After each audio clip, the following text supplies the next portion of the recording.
Nasubukan mo na bang magluto ng Chinese style chicken feet? Kung hindi pa, para sa iyo ang video ito. Dahil dito nga sa video ito, magluluto tayo ng dim sum style chicken feet. Simulan na natin ang ating pagluluto.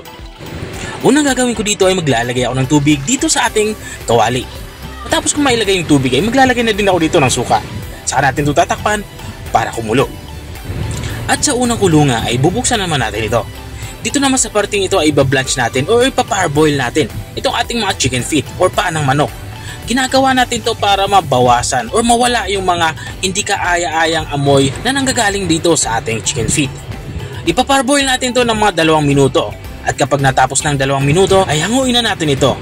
Kumuha lang ako dito ng malinis na lagayan. Dito ko ililipat yung mga na-blanch nating paa ng manok or chicken feet. At nang matapos na nga natin ito matransfer lahat, ay papalamigin lang natin ito hanggang sa pwede na itong mahawakan. At matapos ko nga itong palamigin at pwede na itong hawakan, ay dito naman sa parte nito ay maglalagay na tayo dito ng puting asukal.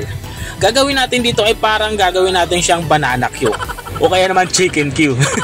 Dahil hahaluan nga natin siya ng asukal at matapos natin mabudburan ng asukal ay haluin lang natin ito hanggang sa lahat ng chicken feet na ating lulutuin ay makot ng asukal at itatabi muna natin to. At matapos nga natin maitabi yung ating mga chicken feet ay dito naman sa parte nito ay kumuha na nga ako ng kawali at pinainit ko ito. Nang uminit na yung ating kawali ay nilagyan ko na ito ng mantika. Bali ang ginagamit ko nga mantika dito ay used oil saka dinagdagan ko lang din ito ng bagong mantika.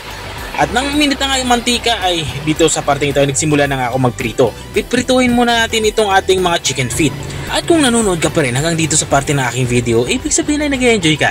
Baka pwede mo naman i-comment kung tagsahan ka para alam ko kung hanggang saan umabot ang aking video. Balik tayo dito sa ating nilulutong ulam. Dito sa parte nito ay natapos na nga ako magprito. Hanguin lang natin itong mga naprito nating mga chicken feet. At matapos natin mahango ay tabi muna natin ito. At matapos kong maitabi yung ating mga chicken feet na lulutuin ay kumuha ako dito ng pressure cooker dahil gagamitan nga natin to ng pressure cooker para siguradong malambot yung ating lulutuing chicken feet. Naglagay na nga ako dito sa ating pressure cooker ng tubig saka itong ating tomato paste. Importante yung paglalagay ng tomato paste para maging mapula yung ating lulutuing chicken feet. Nilagyan ko na nga din ito ng oyster sauce saka naglagay din ako ng black beans. At dito sa parte ito ay maglalagay na ako ng mga pampalasa pa natin. Unang inilagay ko nga yung sibuyas at para may kaunting anghang naman yung niluluto nating ulam, naglagay ako dito ng labuyo. Saka inilagay ko na din yung ating pinitpit na bawang at maglalagay na din ako dito ng 2 kutsarang asukal. At saka natin ito hahaluin para matunaw naman yung inilagay nating asukal. At matapos nating tunawin yung ating inilagay na asukal ay sa parteng ito ay ilalagay ko na nga yung ating chicken feet. Madali nga lang ito magdikit-dikit kaya inilagay ko na itong buo. Ang gagawin ko lang dito ay paghiwa-hiwalay lang natin ito. At para mas maging malasa yung ating niluluto ay maglalagay ako dito ng chicken cube.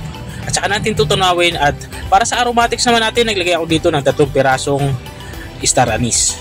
At lalagyan ko pa ito ng tubig. Importante na yung ating chicken feet ay nakalubog para nga ay madali itong lumambot. Saka natin ito tatakpan ng ating pressure cooker.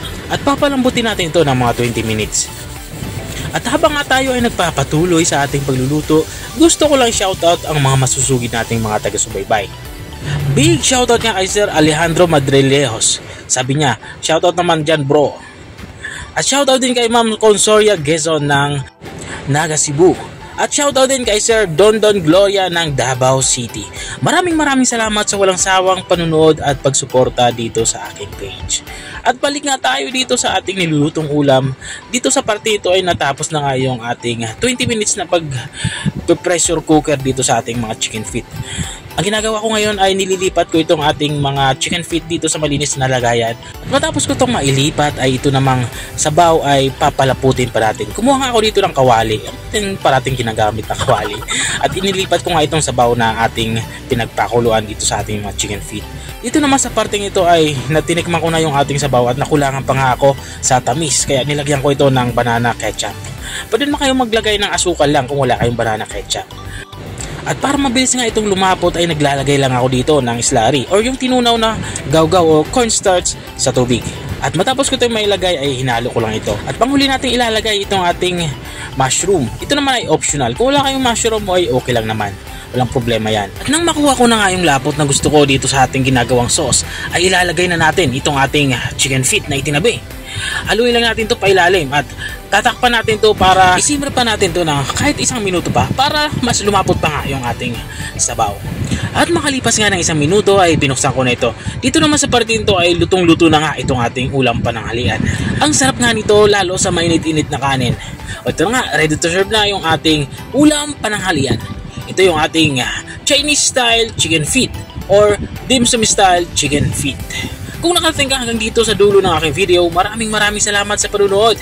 Kung nagustuhan mo naman yung bago nating recipe binahagi ngayong araw, baka pwede mo naman to i-share. O siya, hanggang dito na lang ako. Kita-kita ulit sa mga susunod yung mga videos. Paalam! Bye-bye!